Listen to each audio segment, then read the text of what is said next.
एक खोखले शंकु के आधार की त्रिज्या 8 और ऊंचाई 15 सेंटीमीटर है। तो शंकु तो हम लोग एग्जैक्ट नहीं बना सकते हैं, ऐसा कुछ होगा। त्रिज्या r दिया गया है 8 और ऊंचाई दिया गया है 15, मतलब तिरछी ऊंचाई जो होगा वो 17 हो जाएगा। यहाँ ये 90 डिग्री बनेगा, यहाँ ये 90 बनेगा।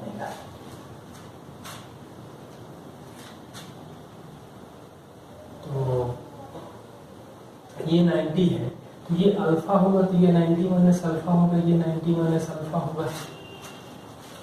तो 90 के सामने लिख सकते हैं 15 माइनस आर, आर ये घट जाएगा।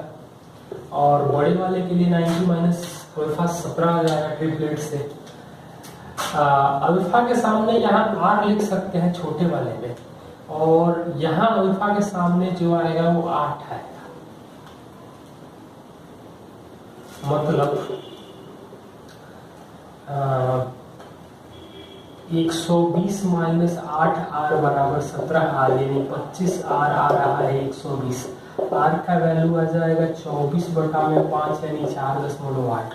हमसे पूछा जो गया है गोले की त्रिज्या, मतलब शंकु की त्रिज्या यानी कि 8 और गोले की त्रिज्या 4.8, मतलब 80:48 यानी 5:3 हो जाएगा। क्वेश्चन नंबर 42 दिया गया है, एक समवृत्ताकार बेलन का वक्र पृष्ठीय क्षेत्रफल दोनों आधारों के क्षेत्रफल का अनुपात 2:1 है। तो वक्र पृष्ठीय क्षेत्रफल 2πr(h) और दोनों आधारों का क्षेत्रफल 2πr² का अनुपात 2:1 है। इसका मतलब 2πr कैंसिल, तो h की जगह लिख सकते हैं हम लोग 2r। संपूर्ण पृष्ठीय क्षेत्रफल दिया गया है, मतलब 2πr r प्लस h बराबर 231.00। तो बेलन का आयतन क्या होगा? तो h की जगह 2r लिखेंगे, मतलब 3r 6 × 22/7 r² आ रहा है 231.00। 11 से कटेगा ये 21 बार में, और ये 2 3 से कटेगा 2 यानी कि 700, मतलब 4r² आ रहा है, 4r² आ रहा है 4900, मतलब 2r आएगा 70, r आ जाएगा 35, h आ जाएगा 70। तो वॉल्यूम का फॉर्मूला होता है πr²h। तो पाई 35 यदि हम लोग रखेंगे तो 154 × 25 × 70, तो 1078 × 250। मतलब हम एक काम करें, 25 से गुणा करें, मतलब 4 से भाग देना होता है। तो ये 26 3 यानी कि 9 5 0 होगा, एक 0 और पहले से दिया गया है। एक ठोस बेलन के आधार की त्रिज्या 14, एक ठोस बेलन के आधार की त्रिज्या 14 दिया गया है और ऊंचाई दे रखा है 15।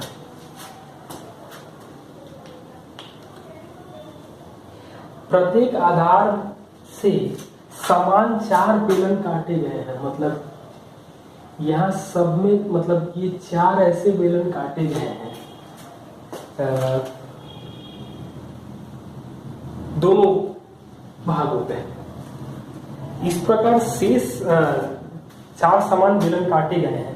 प्रत्येक की त्रिज्या दे रखा है, त्रिज्या नहीं दिया है, ऊंचाई। तो त्रिज्या, ये त्रिज्या मतलब ये 28 होगा, तो ये ऐसे होगा, ये है, तो यहाँ पर ऐसे 4 काटे जाते हैं और जो गहराई होगी, मतलब हम लोग ये कह सकते हैं कोई लकड़ी का गुटका है, गुटका मतलब जैसे जिसपे कुछ पेन वगैरह रखने के लिए भी कुछ यूज किया जाता है, वैसे कर सकते हैं जहां पर गड्ढे बनाए गए हैं। तो ये जो गड्ढा नीचे होगा वो तो ऊपर आ जाएगा, यदि एरिया की बात करेंगे तो वो ऊपर आ जाएगा, तो हमें किनारे किनारे बनेगा, मतलब वो तो चेंज नहीं होगा। तो हमें किनारे किनारे 1 2 3 4 इस भाग पे 4 उस भाग पे, मतलब 8 पाई आर एच। तो ये जो होगा टोटल सरफेस एरिया जो होगा 2 pi r h plus 2 pi r square plus 8 pi r one h one. तो ये 28 है, 2 2 4 2 6 2 8 आर 28 है, मतलब R1 जो आ जाएगा वो 3.5 आएगा, मतलब 2 पाई R 14 कॉमन कर ले तो H है 15 और R है 14 प्लस 8 गुणे 22/7 7/2, ऊंचाई यहाँ 5 दे रखा है तो 7 से 7 कटा, 2 से कटेगा 11, ये 14 मतलब 22/पाई आर 22/7 यानी 44 मिनट पे ये आएगा 88 गुणे 29 प्लस 88 गुणे 5 यानी 88 गुणे 34। 88 गुणे 34 यानी कि इकाई अंक 2 होगा और 2 का एक ही ऑप्शन दिया गया है जहां पर इकाई अंक 2 दिया गया है सेंटीमीटर स्क्वायर। कि 3 सेंटीमीटर त्रिज्या के 10 गोलियों को एक साथ पिघलाकर एक गोला बनाया जाता है। इस प्रक्रिया में 20% बर्बाद हो जाता है। तो 10 का 20% बर्बाद हो गया, मतलब कि 2 बर्बाद हो गया तो 8 है, तो 8 वॉल्यूम 8 गुना हो जाएगा यानी कि त्रिज्या दुगुनी हो जाएगी। तो जो नया त्रिज्या आ जाएगा गोले का वो 3 गुणे 2 यानी कि 6 सेंटीमीटर। एक ठोस बेलन की त्रिज्या 7 और ऊंचाई 21 है। इसको पिघलाकर छोटी गोलियों में बदला जाता है। प्रत्येक गोली को के 2 भाग हैं। एक बेलन है जिसका आधार अर्धगोला है, तो गोली नहीं है वो, मतलब तो हम लोग इसको कह सकते हैं कि जब तो छोटे गोलियों की संख्या, तो वो गोली नहीं है। पाई आर स्क्वायर, आर दिया गया है, बेलन की त्रिज्या 7 मतलब 7 स्क्वायर, ऊंचाई 21। इसको हमें भाग देना होगा। ये जो है बेलन का आधार अर्धगोला है यानी 2/3 पाई 2.1 का क्यूब और कुल ऊंचाई 3.5 है, मतलब अर्धगोला है। इसके ऊपर बेलन है, 3.5 है तो ये 2.1 हो जाएगा। तो पाई 2.1 का स्क्वायर इंटू 1.4, तो पाई तो कैंसिल, 7 का स्क्वायर गुणे 21, 2.1 का स्क्वायर कॉमन कर लेंगे तो 2 गुणे 2/3 गुणे 2.1 और 1.4, तो ये 1 तो कटेगा 10 बार में, ये कटेगा 0.7 यानी 2.8, 490 2.1 गुणे 2.8, दशमलव कटेगा तो 2 जीरो, 7 से भाग देंगे तो 4, 7 से भाग देंगे 3 यानी 49 से कटेगा यानी 1000/12 यानी कि 250/3 यानी 83 पूर्णांक, यानी 83 पूर्णांक में नहीं, दशमलव में नहीं बदलेगा। क्वेश्चन नंबर 46, एक घनाभ जो है वो 50 सेंटीमीटर गुणे 40 सेंटीमीटर गुणे 30 सेंटीमीटर है। इसको 3 कटारों द्वारा 8 भाग में काटा जाता है। मतलब हम लोग ये कर सकते हैं, जैसे ये वर्ग है, ये आयत है, ये ऐसे काटते हैं तो हम लोग ऐसा समझ लें कि कोई ब्रेड है, उसको लंबाई और एक फिर बीच से काटे तो 8 भाग, मतलब सब 2 आधा हो जाएगा। तो इसका जो टोटल सरफेस देखेंगे तो टोटल सरफेस एरिया आएगा 8 गुणे 2, 25 गुणे 20, 20 गुणे 15 प्लस 15 गुणे 25 यानी 16 गुणे 500, 300 और 375 यानी 16 गुणे 1175, मतलब 4 से गुणा करेंगे तो 4700 गुणे 4 यानी 188 45 में दिया गया है।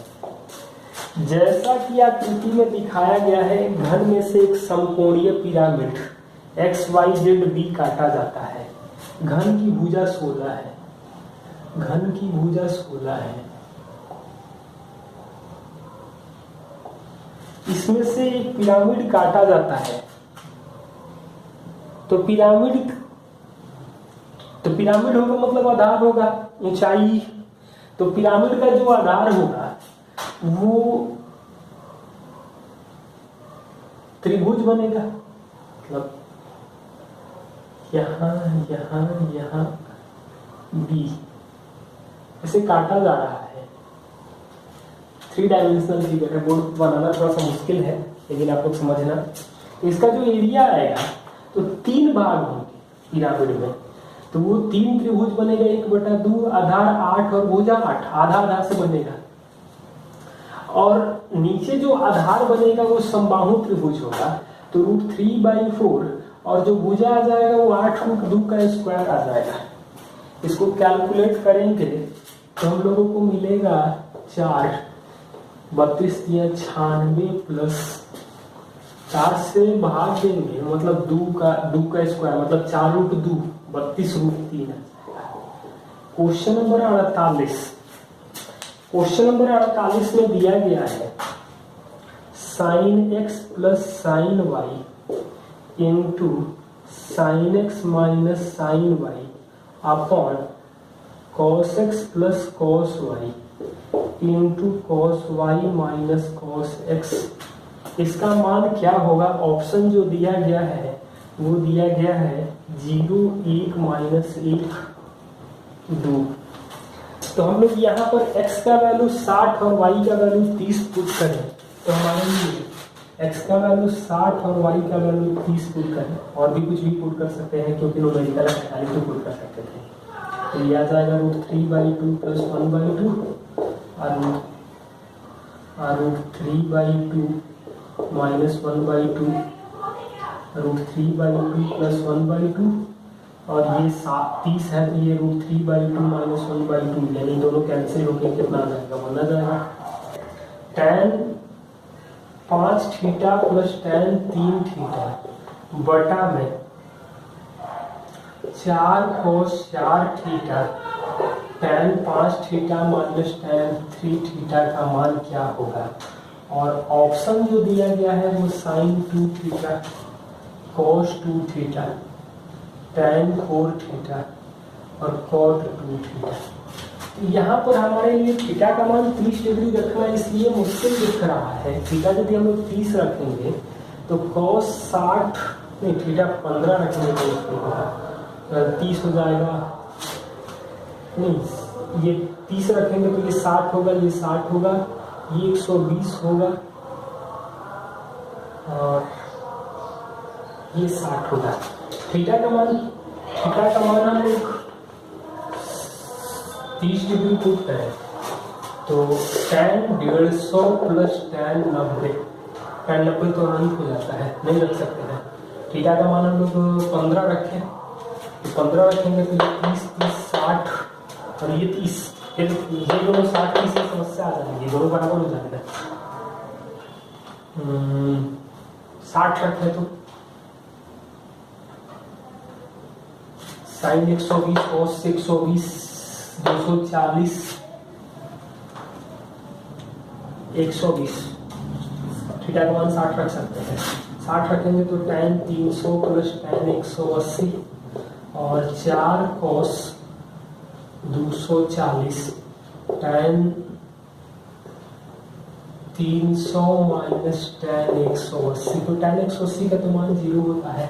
tan 300 का मान होता है 180 प्लस 120 यानी कि tan 120 माइनस √3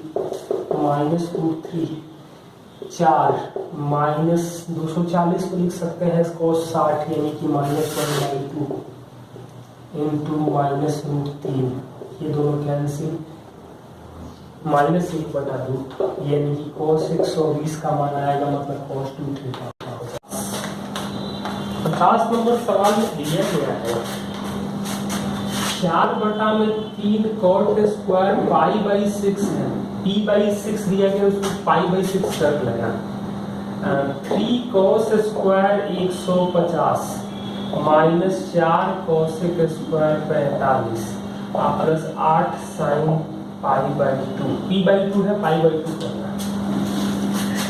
इसका कैलकुलेशन क्या होगा, ये तो एकदम सिंपली कैलकुलेशन, पाई बाई 6 मतलब 30 डिग्री, तो 4/3 √3 का स्क्वायर यानी 3 cos स्क्वायर 150 का मतलब हो जाएगा 180 माइनस 30, और माइनस का स्क्वायर प्लस होता है यानी कि 3/4 माइनस 4 √2 का स्क्वायर 2 यानी 8 गुणे 1, तो -8 और +8 ये तो कैंसिल हो जाएगा, ये 3 कट जाएगा, 4 + 9/4 यानी 16 9 25/4 आ जाएगा।